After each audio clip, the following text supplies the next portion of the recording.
पास हो। आज का जो हमने प्रेस कॉन्फ्रेंस बुलवाई है, ये माननीय सुप्रीम कोर्ट के 1 अगस्त 2024 को दिए गए एक ऐतिहासिक और बहुत ही मानवतापूर्वक और बहुत ही दूरअंदेशी वाले सुप्रीम कोर्ट के उस फैसले के बाद जो प्रतिक्रियाएं आई हैं उसको लेके हमने किया है। सुप्रीम कोर्ट ने 7 जजों की बेंच ने आरक्षण के मामले में एक व्यवस्था दी है कि आरक्षण अगर उसका आधार समता मूलक था, समानता लाना था, तो दलित जातियों में समानता क्यों नहीं आई। बहुत सारी दलित जातियां हैं जिनको आरक्षण नहीं मिला। तो जब ये बात सुप्रीम कोर्ट में गई और लगभग 20 साल से ज़्यादा हो गया इस केस को चलते हुए, अलग अलग हाई कोर्ट में भी चला, आंध्रा के हाई कोर्ट में भी चला, पंजाब हरियाणा हाई कोर्ट में भी चला और 2008 से सुप्रीम कोर्ट में चल रहा है। तो माननीय न्यायाधीश जो है उन्होंने बिल्कुल न्यायपूर्वक, इससे पहले गीता मेहरा कमीशन भी बना, उस कमीशन ने भी रिपोर्ट दी थी कि दलितों में आपस में खाई बनती जा रही है, कुछ उसका लाभ पूरा उठाए जा रहे हैं, कुछ को लाभ नहीं मिल रहा। मगर दुर्भाग्य ये रहा कि राजनीतिक पार्टियों के जो शीर्ष नेतृत्व है वहाँ भी जो वर्गीकरण जिसके लिए कहा गया, जो आज महादलित है, अति दलित है, इसका ये हुआ कि जितनी कमीशन रिपोर्ट आई वो लोकसभा के डाइस के ऊपर रखी नहीं, पास नहीं किया गया। मगर अब सुप्रीम कोर्ट ने बिल्कुल सारे बहाने ख़त्म करते हुए, जो राज्य सरकारों के पास बहाने थे कि जी ये राष्ट्रपति की पावर है, ये पार्लियामेंट की पावर है, बहुत सारे बहाने बनाते थे, तो सारे बहानों को ख़त्म करके सुप्रीम कोर्ट ने कह दिया कि जो जातियाँ पिछड़ गई हैं, केवल वाल्मीकि जाति नहीं, जितनी जाति, ढे है, खटीक है, धानक है और भी बहुत सारी जातियाँ, जितनी जातियाँ आरक्षण का लाभ नहीं ले सकी, चाहे राजनीतिक कारण थे, चाहे आर्थिक थे, शिक्षा के थे, उनके लिए अलग व्यवस्था वैसे की जाए जैसे 1932 में बाबा साहब अम्बेडकर ने सारे दलितों के लिए करवाई थी।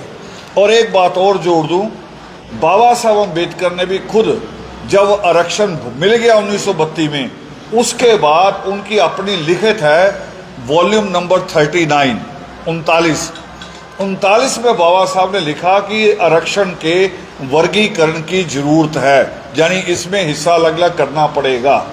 ये हुआ वैसे है कि जैसे एक माँ जल्दी में अपने बच्चों को खाना देने के लिए एक ही बर्तन में खाना परोस देती है, ये सोच के कि भाई बहन है कोई न्याय नहीं होगा। मगर जो बड़ा भाई होता है या बड़ी बहन होती है वो दायित्व सोचते, अपनी जिम्मेवारी समझते हैं कि पहले छोटे को खिला दो, ये भूखा ना रह जाए, हम बड़े बड़े खा जाएं, ये छोटा रह जाए। तो जो हम लोगों ने बड़े भाई का रोल अदा किया हमेशा इस मामले में भी। और जब कभी आप इतिहास याद कीजिए, जब कभी आरक्षण की लड़ाई हुई है तो जब तक सफाई कर्मचारी सड़कों पे नहीं आया, आरक्षण की लड़ाई जीती नहीं गई है। मार भी सबसे ज़्यादा सफाई कर्मचारी ने खाई है, वाल्मीकि समाज ने खाई है, मगर उसका लाभ, उसकी जो मलाई है वो 1-2 जातियाँ पूरे भारत में खा रही थी, जिसका पूरा न्याय करते हुए सुप्रीम कोर्ट ने कहा कि इसकी अलग हिस्सेदारी की जाए। मगर ये नहीं कहा, जो भ्रम फैलाया जा रहा है कि जी इससे आरक्षण खत्म हो जाएगा, ये कहीं नहीं कहा कि जिनको लाभ मिल गया उनको पूरा बंद कर दो, ये नहीं कहा। ये कहा कि जितनी उनको दे दो और जितनी संख्या जो पिछड़ गई, हरियाणा में 2 भागों में है, पंजाब में 2 भागों में है, आंध्रा में एक बार 4 भाग किए गए थे, A, B, C, D, और उत्तर प्रदेश का जो ड्राफ्ट अभी तैयार हो रहा है वो 3 भागों में हो रहा है कि 3 तरह का दलित है। तो ये वो विधि है जिससे सबको न्यायपूर्वक, सबको बराबर हिस्सा मिलेगा। आपने कभी अगर खेल की ग्राउंड देखी हो जहां 400 मीटर 100 मीटर की रेस लगती है तो खिलाड़ी बराबर नहीं खड़े होते 400 मीटर वाले, एक आगे होता है, एक पीछे होता है, एक उसके पीछे होता है, एक उसके पीछे। कारण क्या है? भी जो बीच का राउंड है वो छोटा है, जो बाहर का राउंड है वो घूमने वाले को बड़ा पड़ेगा। तो उसको जस्टिफाई किया जाता है भी उतने कदम इसको पीछे खड़ा करो क्योंकि इसका राउंड छोटा है, ये उतने कदम पीछे और चल के 400 पूरा करे। सुप्रीम कोर्ट ने बिल्कुल वही किया है। वो करें इनको ऐसे ही आगे पीछे करके जो पिछड़े हैं, पहला सबसे पहली अगर पोस्ट निकलती है तो इनको दी जाए। मगर आज अफसोस के साथ कहना पड़ रहा हमें कि हम थे सारे दलित और हमारे लोग तो कम बोलते थे, सीवर में डूब के मरने के बाद भी कम बोलते थे, नाले के अंदर खड़े होकर भी कम बोलते थे।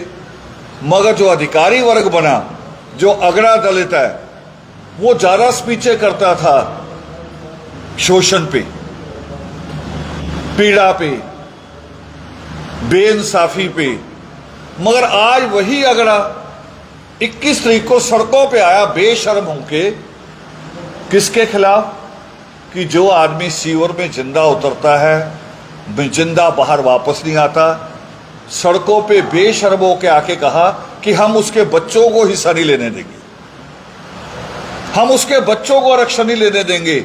जो नाले में उतर जाता है बिना सोचे हुए कि अंदर कील है कि कांच है कि तेजाब है, उतर जाता है कि बाकी सारा शहर बीमारी से रहित है। जो कोरोना के समय में नंगे हाथों से लाशें उठाता है, उनके संस्कार भी करता है, उसके बच्चों के लिए कह रहे हैं आज दलित ही। सबसे शर्मनाक बात ये दलित कह रहे।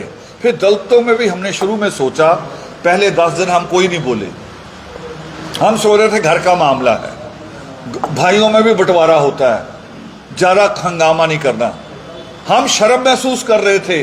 मगर 10 दिनों में क्या हुआ कि अगड़ों की जो सबसे बड़ी नेता थी मायावती, उसने पूरी शर्म उतार के 1 घंटा 5वीं क्लास के बच्चे की तरह कागज लेके बैठ गई, 1 घंटा स्टेटमेंट पढ़ती रही।